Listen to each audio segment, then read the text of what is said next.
conduta, a ouvir a voz de Deus, ao invés de se arrepender, Deus diz a ele: se você proceder bem, você vai ser aceito, tanto como ele foi. Então a postura dele aqui diz que a partir de agora eu vou ser aceito por Deus, oferecer o meu melhor a Deus, amar o meu irmão, saber do meu irmão como foi que ele fez o melhor dele a Deus. Ao invés de ele estar aqui, mudar de postura, de conduta, se arrepender, ele coloca uma máscara de frieza. Ele aqui, ele põe uma máscara de indiferença, amargura, ressentimento, mas por fora não demonstra isso. E no versículo 8, nós vemos até o 7, mas no 8 ele chama o seu irmão para o campo, como se fosse um grande amigo, mas chegando no campo ele trai o seu irmão, ele mata o seu irmão e ele esconde esse pecado. E quando chega no versículo 9, Deus se porta a Caim e diz: onde está Abel, o teu irmão? E ele responde com hipocrisia e frieza. Ele diz: eu não sei. Eu não sei. E fala isso ainda no versículo 9. Eu não sei. Acaso sou eu tutor do meu irmão? Acaso sou eu guardador do meu irmão? E no versículo 10, Deus olha para ele e diz: que fizeste? O sangue do teu irmão está clamando desde a terra. E no versículo 11, Deus diz a ele: você será maldito a partir de agora. E a vida diz, irmãos, que Caim, ele começa a ter medo, mas não medo do pecado, mas ele começa a ter medo das consequências do pecado. Ele não demonstra qualquer gesto de arrependimento. Observa que os passos que vão sendo dados dentro da própria casa. Observa os passos que vão sendo dados dentro do nosso próprio lar. Tudo vai começar, muitas vezes, como coisas aparentemente simples. O ciúme de um para com o outro, simples, um do outro. Sutilmente, o inimigo vai disseminando coisas dentro do nosso próprio lar, dentro da nossa própria casa. E Caim aqui inveja do seu irmão Abel, ao invés de imitar, ao invés de seguir os passos do seu irmão Abel. Ele olha para o seu irmão como um rival, um competidor, e não aqui como alguém que poderia imitar e crescer na vida espiritual. Então ele não quer aqui aprender com Abel, ele quer eliminar Abel. E quantas vezes dentro do próprio lar existem marcas de irmão contra irmão? Existem marcas de filhos contra os pais, de pais para com os filhos. Existem marcas do marido com a esposa, da esposa com o esposo. E marcas que vão sendo sufocadas. E a família então vira uma arena de desentendimento. Aonde chega um ponto que a pessoa com qualquer coisa explode. Ela diz: eu estou já por aqui. Ou seja, aguentou e ficou quieto tanto tempo, suportou, e agora está transbordando, não suporta mais, não aguenta mais. E qualquer coisa explode, e qualquer coisa fala contra e fala muito. Eu quero dizer para você nessa manhã que esse não precisa ser o cenário da nossa vida, o cenário da nossa casa. Não precisa ser. O Caim não mudou a sua postura, não aceitou o conselho de Deus, a repreensão de Deus. Não foi humilde para examinar-se a si mesmo, reconhecer as suas falhas, reconhecer os seus erros.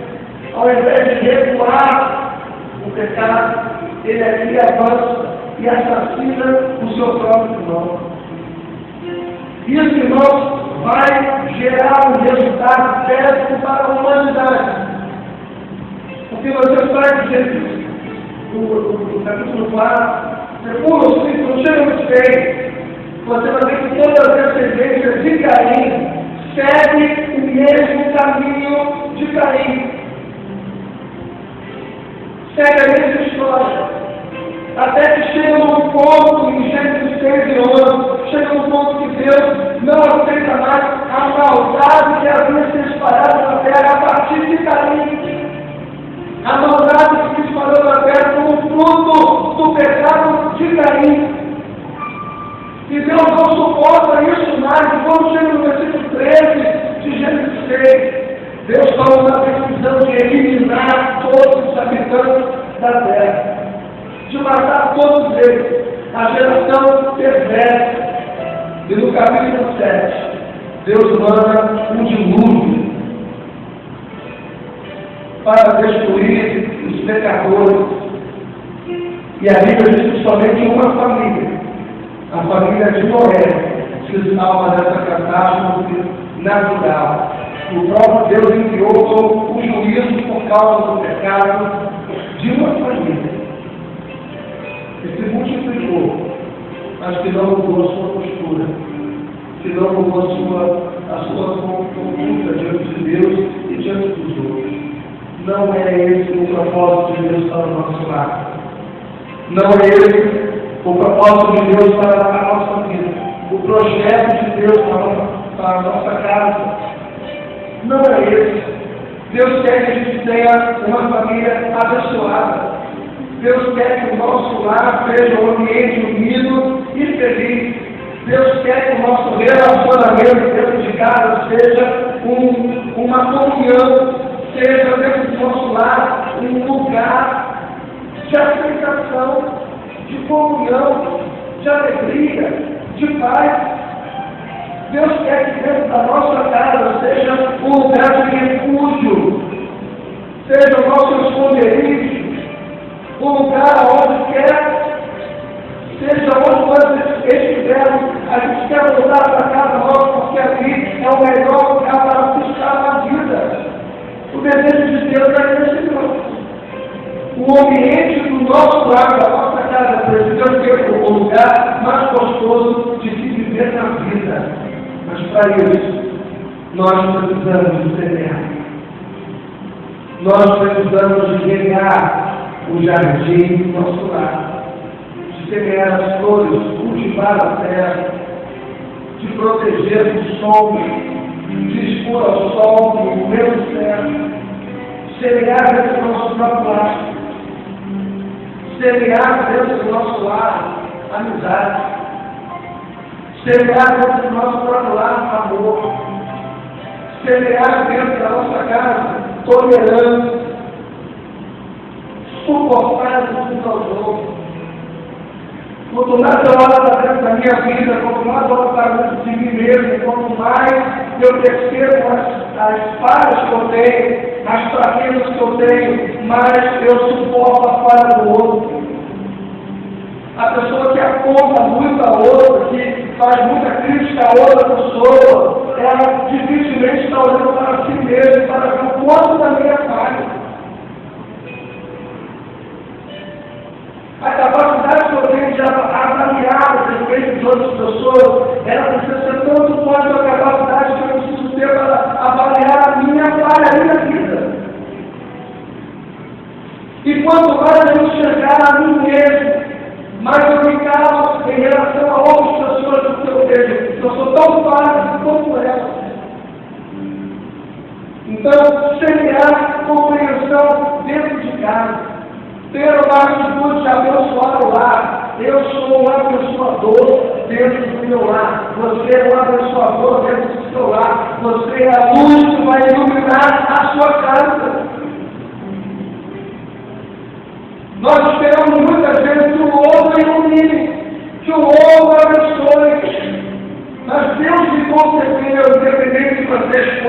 ou marido, filho ou pai. Deus que você deu a graça de ser sal da terra e luz do mundo, para que você possa ser um abençoador dentro da sua casa, dentro do seu lar. Respeitar o seu pai, respeitar a sua mãe, respeitar o seu filho, a sua filha, respeitar a sua esposa, o seu marido, porque foi a pessoa que Deus deu. E eu preciso semear na vida deles e eles semearem na minha vida. Amém, irmãos? Você que é pai, você que é mãe que está aqui nesta manhã, precisa ter a atitude de amar os seus filhos, de criar os seus filhos na disciplina do Senhor, na administração do Senhor. O que a Bíblia diz? A Bíblia diz que o filho é um tesouro. A Bíblia diz que os filhos são herança de Deus para os pais. Então você precisa zelar essa herança e cuidar dessa herança. Como que eu zelo por essa herança e cuido dessa herança? Eu preciso ter tempo para os meus filhos e cuidar deles realmente como uma herança, como um tesouro, como uma joia. Deus, Ele confiou nas suas mãos essa tarefa para que se tenha o coração dos pais convertido aos filhos e o coração dos filhos convertido aos pais. Então, é preciso esforço. É preciso lutar, é preciso perseverar para que o seu lar seja um lugar de vida. O diabo está 24 horas tentando disseminar, 24 horas insistindo para que o nosso lar seja destruído, para que qualquer coisa cause uma explosão dentro do nosso lar. Então é preciso que haja na sua parte esforço, é preciso que você fique ligado. É preciso que você lute, é preciso que você venha perseverar e proteger a sua casa, sua família, o seu lar. Seu lar, ele precisa ser um ambiente de comunicação. Quando as coisas não forem bem, é preciso que se sente, que se converse. Isso não foi bem, aquilo não foi bem. Não esperar chegar um dia em que você exploda. Conversar tolerantemente, pacientemente, para que seja um lugar de alegria, para que seja um lugar de celebração dentro da sua própria casa. Um lugar aonde se chora junto, mas um lugar também onde se alegra junto. Um lugar onde a gente pode buscar abrigo, não no lugar de si mesmo apenas, mas a gente possa buscar abrigo um no outro, buscar apoio um no outro, ser aliviador de tensões um no outro.